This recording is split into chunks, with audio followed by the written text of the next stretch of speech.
Welcome to this segment of Budget in Focus. I'm your host, Paul McAdam. With me for this segment is the Minister of Public Health, the Honorable Volda Lawrence. Minister, welcome to the program. Thank you, Paul. First off the bat, Budget 2018, your reaction, initial reaction with regards to, not the budget, but your sector, public health.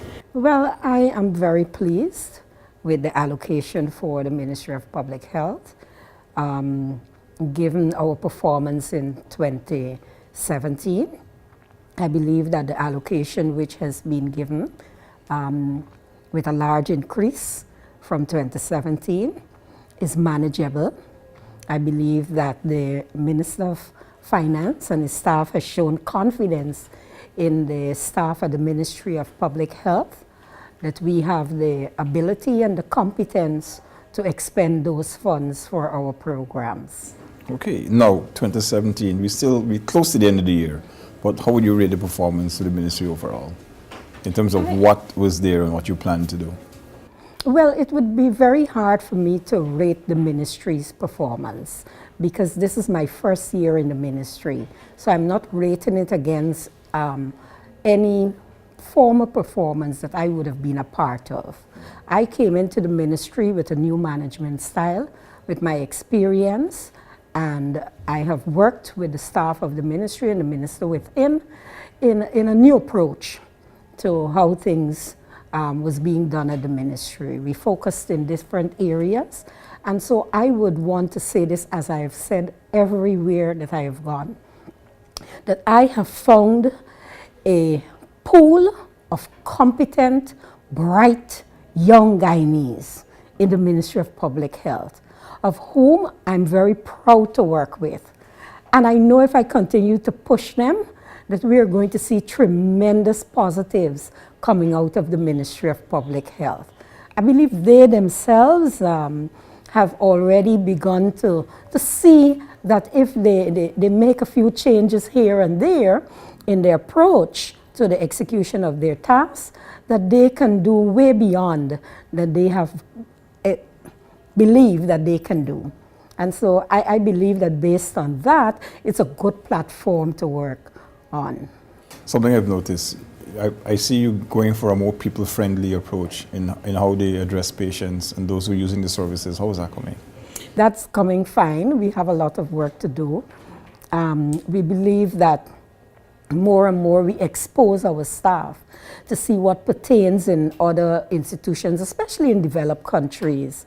The more we have interactions with persons who work in those environments and who operate at a higher level, we're going to see the changes. Change must come.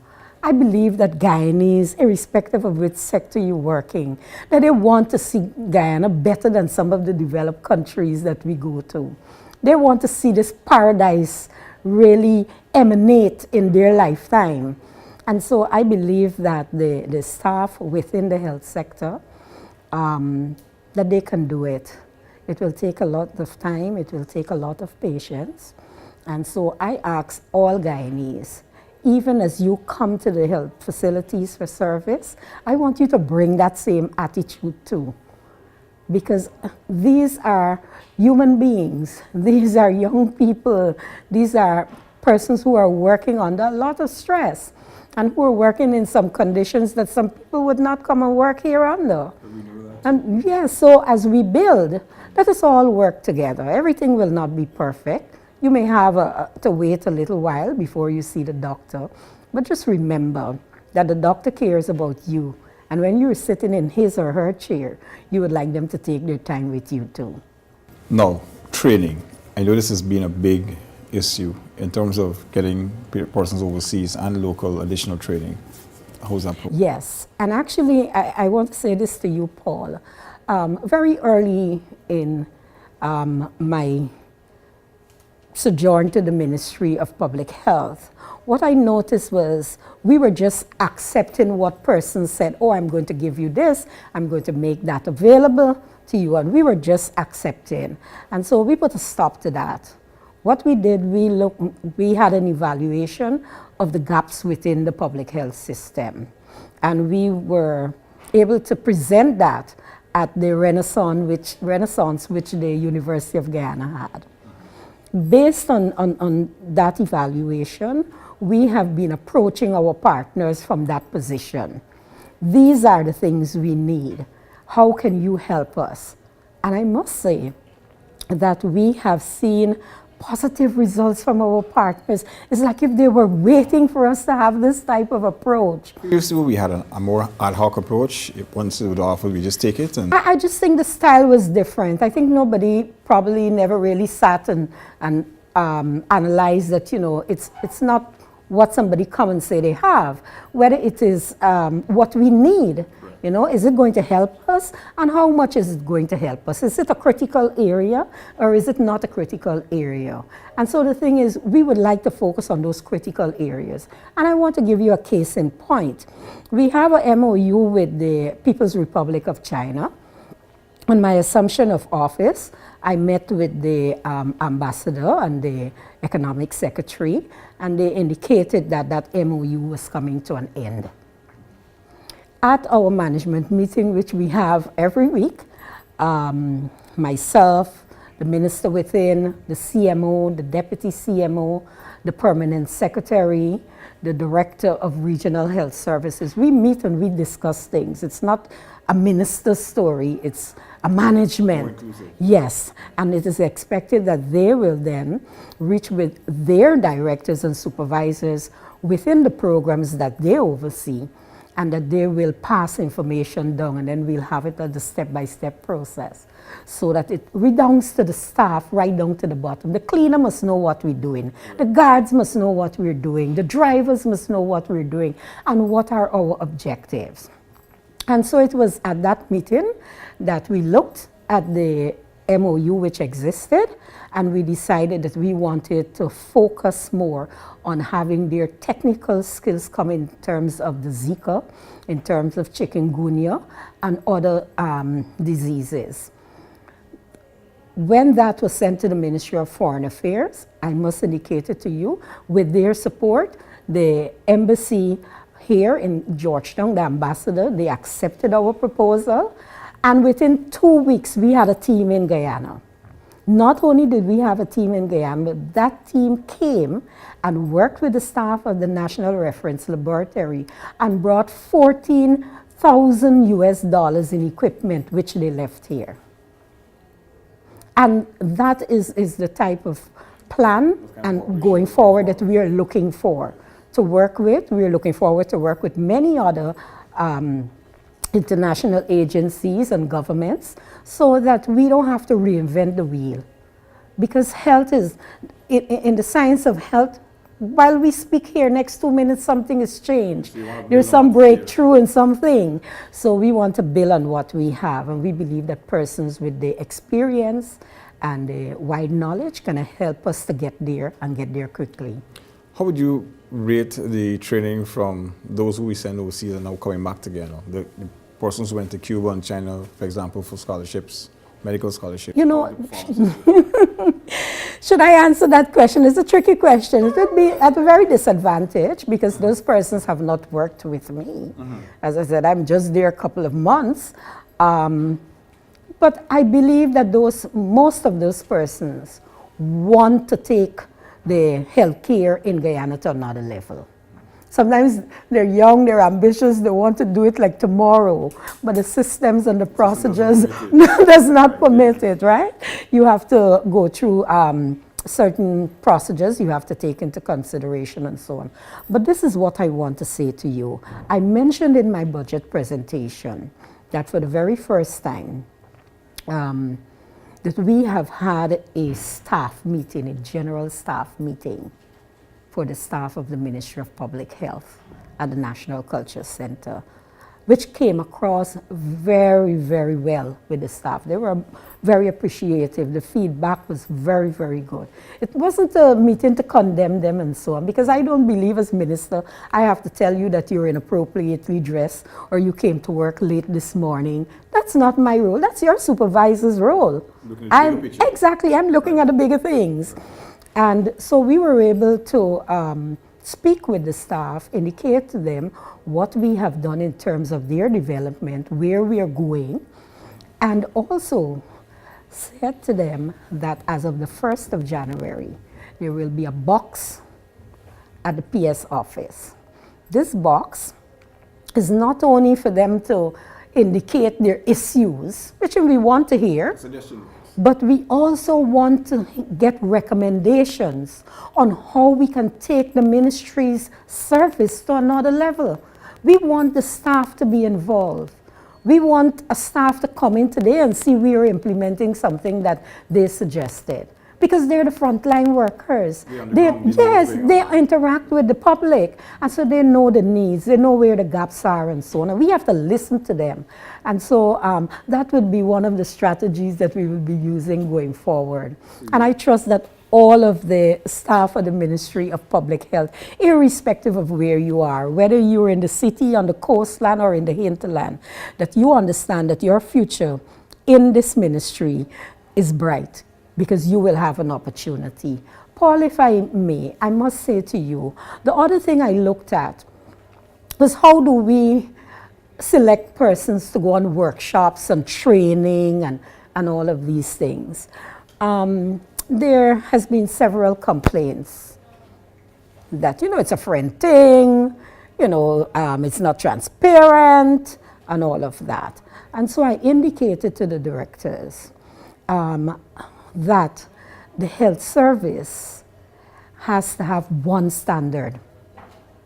You have to meet that standard. Yes, whatever you have on the coast, if I go to Madia, I must have that same service there. If something happens to me, I don't want them to have to get a plane to fly me back to Georgetown. When we have a hospital at Madia, the doctors and the health workers there must be able to take care of me. Just a different location, same service. But same service, the same quality of service. And so what we have been doing when we have these workshops and training sessions and so on, during the course of 2017, we have been seeking to ensure that we pull persons from those regions, so that they can be able to go to whether it's Canada or the USA or whether it's Europe or whether it's in the Caribbean or Latin America, so that they too can be exposed to the efficiencies and the level at which they work, and also the various methodologies that are being used, so that they can come back and they can tell their colleagues, they can show them how to do something a different way. And that's the way we're going to progress. Everybody got to feel that they're a part of it. Got everybody on board. Yes. Okay. Now, moving forward next year, what are some of the main things you're looking at for next year? I know you had plans to. You don't have time for me to Let's start with rehabilitation of infrastructure. I know a lot of places, yes, you did some visits. With about the Georgetown Public Hospital. If you go to the oncology clinic, which is just at the back by the pharmacy, there are over 200 persons there in that little space. And so what we have done, well, not we, I'm not going to take the kudos for it. I'm going to give it to the board of directors and the CEO and deputy CEO that we have at the hospital. They have ensured that the building, which is to house the health education faculty, department rather, that the bottom flat of that building will now be used for the oncology clinic. So they have more space, they're more comfortable to work, the clients coming can feel more appreciated, and we can be able to free up that space, because I'll tell you, I'm certainly not liking the A&E department that we have. It's 18 beds. 18 beds in our A&E department, that certainly cannot suffice. So we will look at ways how we can do some remedial work there to give it some more space and to create better conditions, not only for the persons who come to seek services, but also for the staff. You look at the doctors, and so they play musical chairs to sit at the desk. And we need to ensure that they're comfortable and so on. So we want to do that. Apart from that, Georgetown Hospital records here, there, everywhere, boxes all over the place, and so which is very unhealthy. You know, some of them have mold and all sorts of things. But you know, the system is that you cannot dispose of records until after 10 years. And so just imagine all the records, all the clinics at the Georgia Hospital. And the conditions are not. Exactly. And so we have looked at that, and we're going to build a building within the compound. $58+ million has been allocated to ensure that they have that building. And I understand you're moving towards electronic.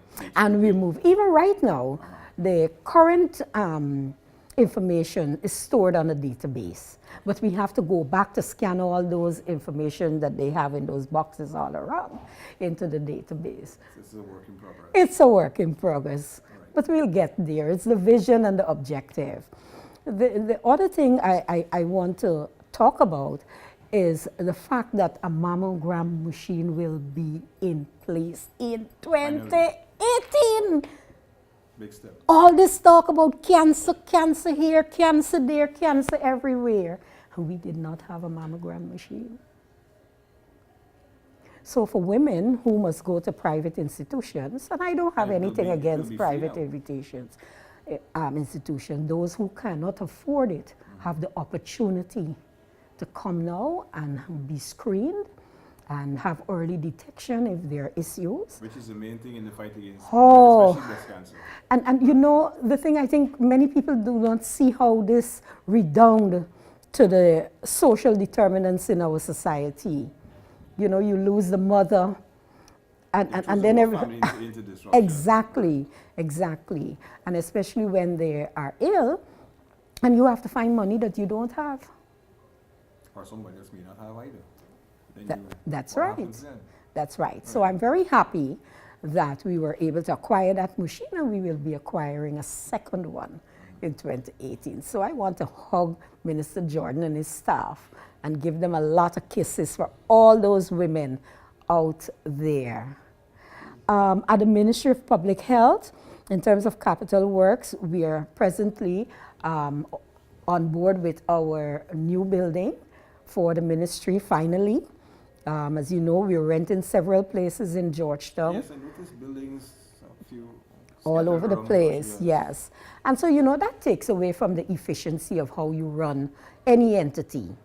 And so having everyone housed in one building will be able to help us to work on the service that we provide for persons and the conditions under which the staff presently work.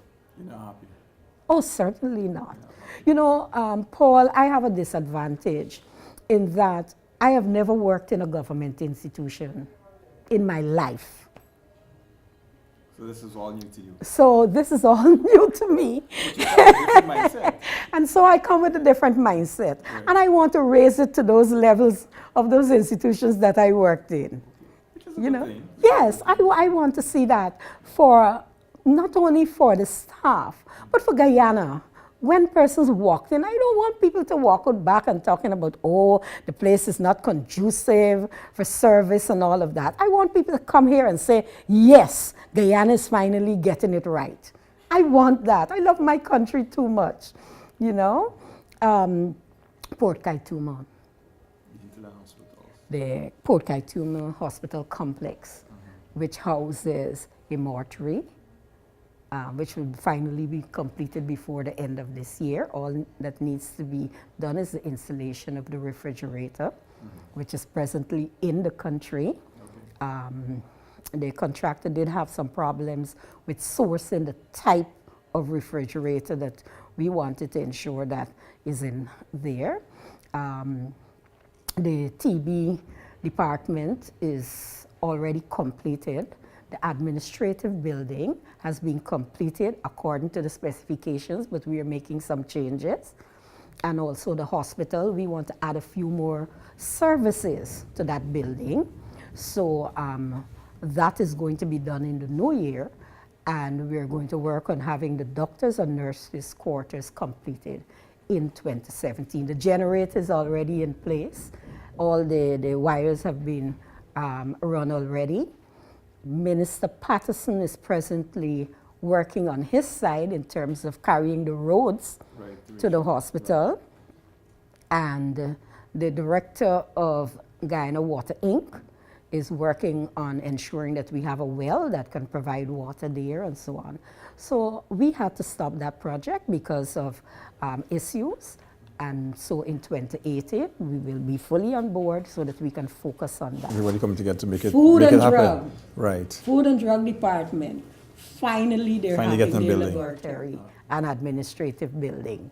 And that is a big thing for us because, you know, we need to ensure that we can have the ability to check on those foods, especially that come into this country, and to ensure that the drugs that come into this country reach the required standard. We had a few scares a couple of years. I remember, if people could remember, but back in the day, we used to have a few scares Yes. with some medicines and foods that were not quite what they seem to be.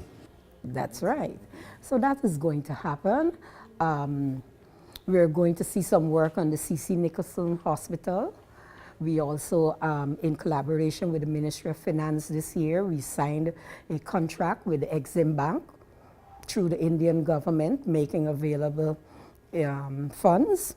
And we will see the upgrade of the Bartico Hospital and the West Demerara Hospital. Finally, I know the rest of them. Yes. Right. And Sadi will have a brand new hospital. Okay. And Paul, I don't want just another hospital. A proper hospital.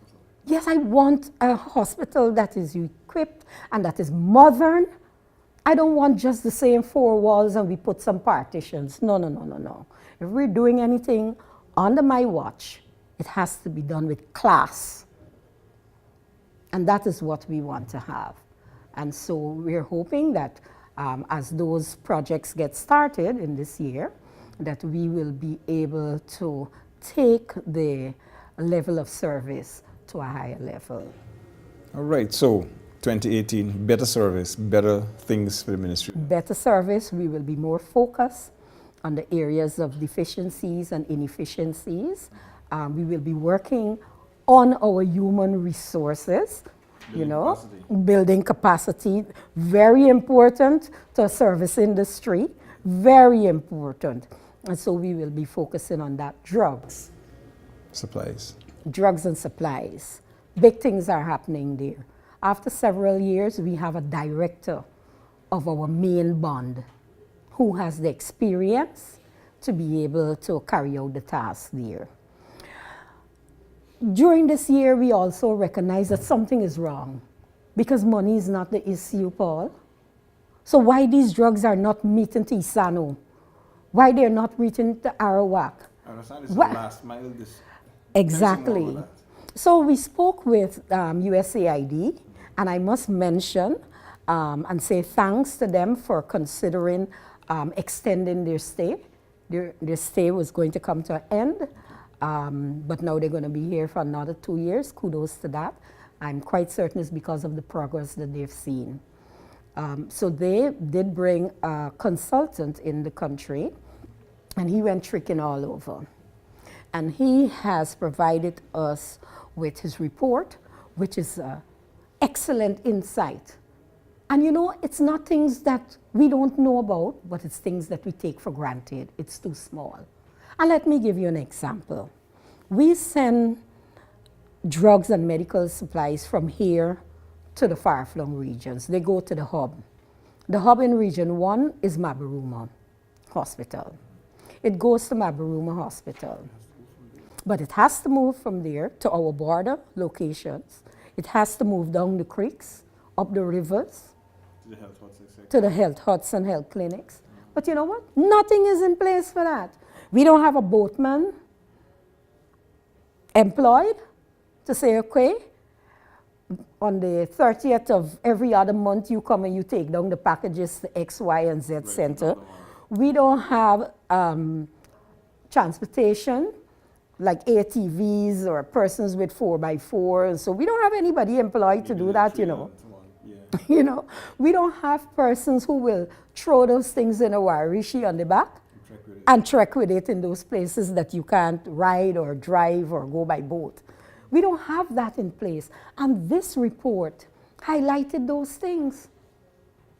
So presently, you know, I'm an action person, and so we're not going to allow that important report to sit on the shelf and get dust. Immediately, we were able to hire consultant who had just come off of one of the international agencies, who have had a long trek with train management systems.